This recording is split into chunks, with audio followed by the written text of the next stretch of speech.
नमस्कार, जय हिंद, जय भारत.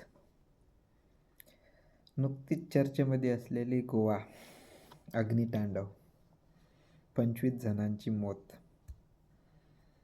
दर्शवून टाकते एक हृदयविदारक घटना.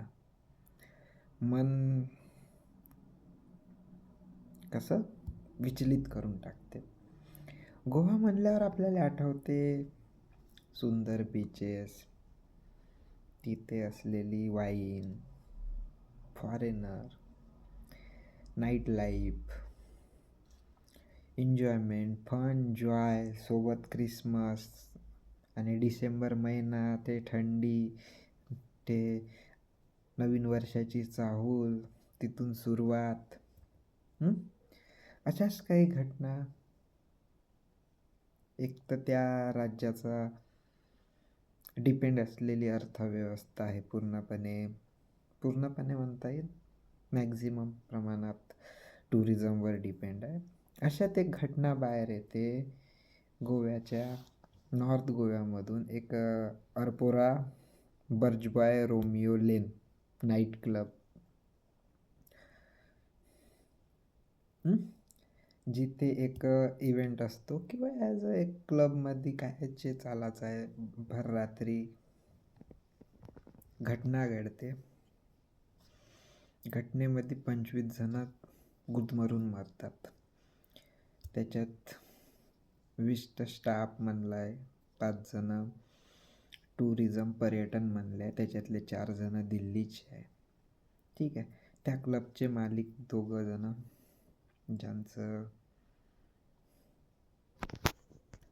सौरभ आणि गौरव लुथरा, जे की दिल्लीचे मूळ रहिवासी आहे, त्यांनी एक क्लब चालू केला आहे ज्याच्यामध्ये कोणत्याही पद्धतीची सुरक्षा न बाळगता एक कंजेस्टेड, एक तर आवश्यकतेपेक्षा जास्त जणांची तिथं मौजूदगी आणि चालू असलेला कार्यक्रम, संगीतमय कार्यक्रमामध्ये जो फायर क्रॅक इव्हेंट झाला, त्याच्यामुळे जे छतावर असलेलं लाकूड पेट घेतली. आग एवढी भयानक होती की त्यातून लोकांना जाणं विस्कळीत झालं. त्या आगीमध्ये चक्क 25 जणांचे अक्षरशः मृत्यू झाला. घटना घडतात, इन्क्वायरी बसते, छोटे मोठे लोक गिरफ्तार होतात आणि जे वालक आहे, मोठाले लोक आहेत, ते बाहेर चालतात, फॉरेनमध्ये चालले जातात. मुद्दा आहे तो सामान्य जनतेचा, मुद्दा आहे तो सिक्युरिटीचा, मुद्दा आहे तो सेफ्टीचा. प्रशासन प्रत्येक जागी पोचू नाही शकत, पण ज्याच्यावर ती जिम्मेदारी आहे, जो त्याच्यावर अक्षरशः आघात होत आहे, त्याला सुद्धा ते अवेअरनेस, ते जागरूकता असायला हवी. रात्री चालू असलेल्या घटना, कार्यक्रम ठीक आहे, त्याच्यामुळं जे दुर्व्यवहार घडून राहिले आहे, अशा घटना समोर येतात, तेव्हा आपल्या देशाचं एक इंटरनॅशनली काय रिस्पॉन्स जातो. इंटरनॅशनली सोडा, आपण आपल्या देशामधील असलेल्या लोकांबद्दल सुद्धा काय विचारणा निर्माण होते. सर, सामान्य जनतेला कुठं व्हॅल्यू आहे का?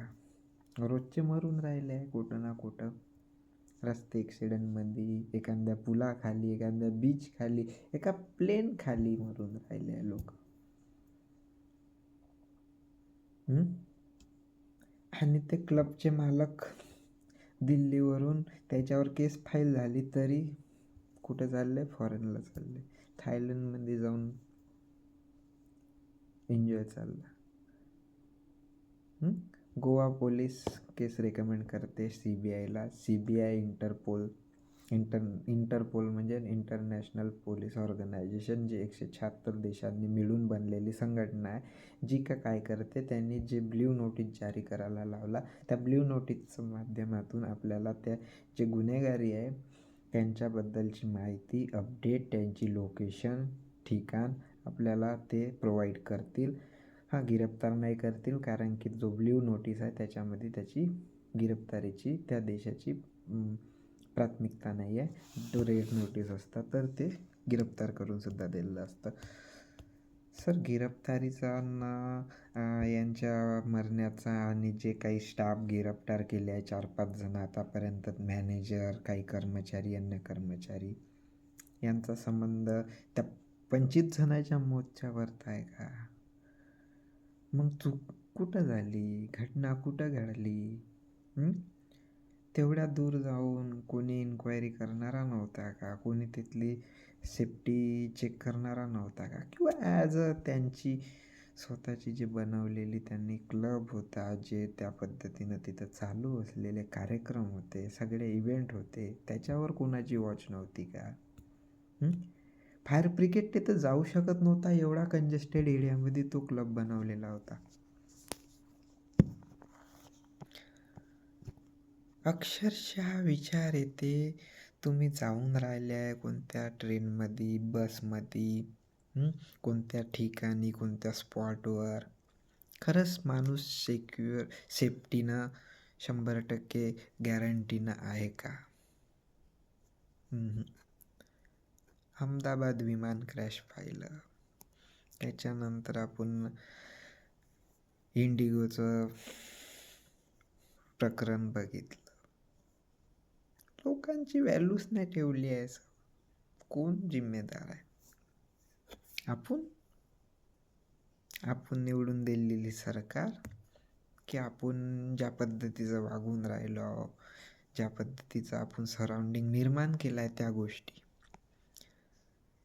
दरवर्षी कितीतरी घटना घडतात, दररोजच्या घटना घडतात, दररोज कितीतरी जण मरत आहे.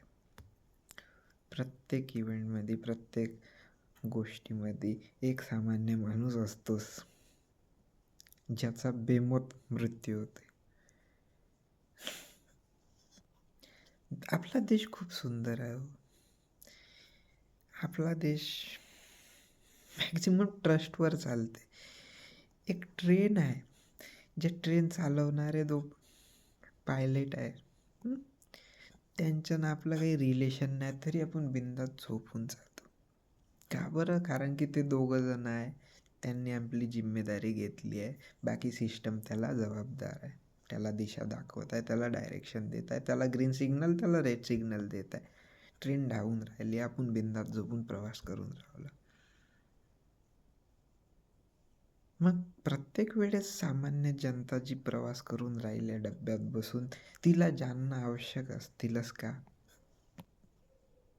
काय याचे ड्रायव्हर कसे आहे, काय आहे, दारू पितात नाही पित, ते कामावर कसे काम करतात, नाही, ते सिस्टम चेक करते ना. तर मग कुठंतरी इथं डाऊनफॉल किंवा कुठंतरी याच्यात सिस्टमची गलती आपण मान्य करायला हवी, एक गोष्ट. दुसरी गोष्ट, प्रत्येक वेळेस जीव जातो तो सामान्य जनता किंवा छोटे मोठे कर्मचारी, तिथे असलेला स्टाफ, यांचा जातो प्रत्येक जागी. त्यांची सिक्युरिटीचं काय?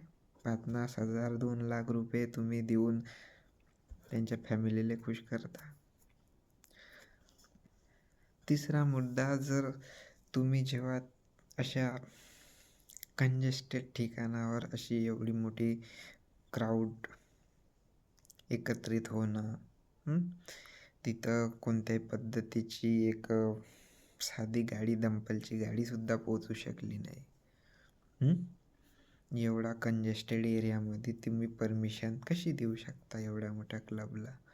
आणि नाईट लाईफमध्ये तेवढ्या रात्रीला जर अशा घटना घडल्या, तर मग अल्टिमेट कोण जिम्मेदार राहणार? तिथं असलेले स्टाफ, तिथं असलेलं मॅनेजमेंट, ते तर डायरेक्ट हात मोकळे करून टाकणार. मग फसला तो सामान्य जनता. म्हणून काळजी घ्या, तुम्ही तुमच्या परिवारासाठी सगळ्यापेक्षा जास्त इम्पॉर्टंट आहे. म्हणून कुठेही जायचं असेल, काही करत असेल, काळजी घ्या, आनंदाने प्रवास करा. जीवन खूप सुंदर आहे. हाशी मजाक चालू द्या. ठीक आहे. आपले नवनवीन व्हिडिओ बघण्यासाठी लाईक, शेअर आणि सबस्क्राईब करा. मी तेजस गाडे. नवीन मुद्दा, नवीन चर्चा, नवीन विषय घेऊन येऊ. जय हिंद, जय भारत.